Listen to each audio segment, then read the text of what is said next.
This title is narrated with virtual voice computer-generated narration for audiobooks. Your Mind, Your Universe by Brandon M. Procak. Introduction. I used to think I had an epiphany, one of those aha moments you don't forget. I was sitting on my couch, reflecting on Einstein's theory of special relativity.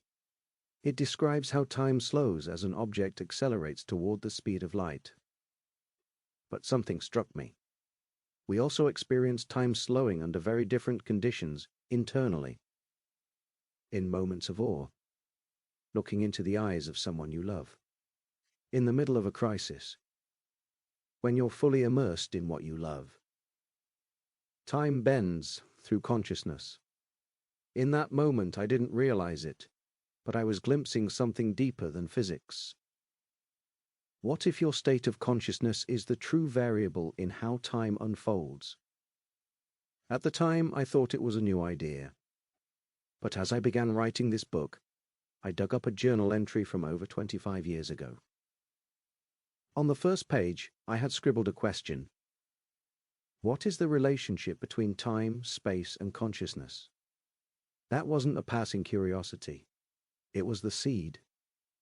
A question that would echo through decades of study, searching, and synthesis. A question that, unbeknownst to me, would become the core of everything that follows in this book. This book is the product of 25 years of following that question across disciplines. But this isn't a textbook. It's not trying to explain the universe from the outside. It's trying to reconnect you to it from the inside. You don't need a PhD to understand this.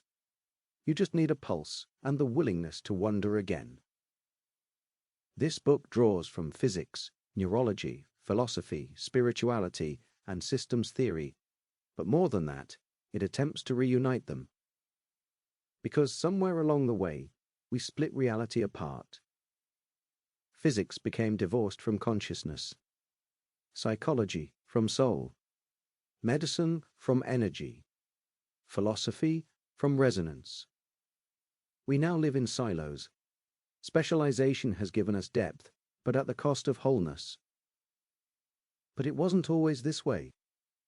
In ancient Egypt, the high priest was also the physician, the astronomer, and the mathematician. In Greece, Pythagoras taught that numbers were sacred. Geometry was the language of the divine, and music, especially the octave, was derived from both number and geometry. In Vedic India, consciousness, breath, and cosmology were studied together. In Taoist China, the sage was botanist, alchemist, healer, and poet.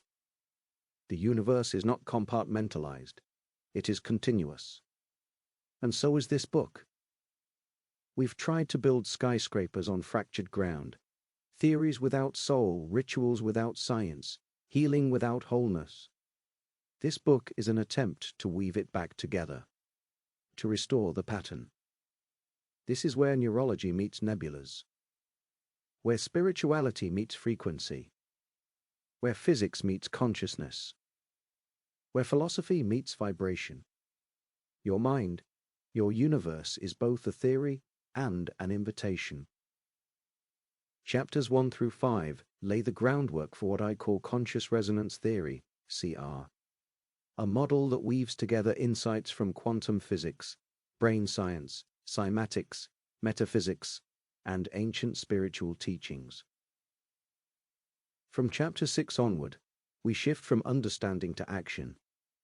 CR suggests that reality is not something you just casually observe. It's something you shape and mold through your awareness. Minute by minute, breath by breath. This is not a repackaging of the law of attraction. CR is deeper. It doesn't just ask you to visualize or believe.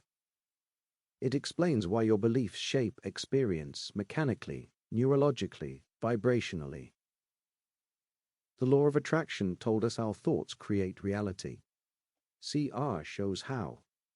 It brings precision to intuition, structure to feeling, and a scientific... To keep listening to this audiobook, I've left you a link in the description so you can do it at no cost thanks to Audible's 30-day free trial.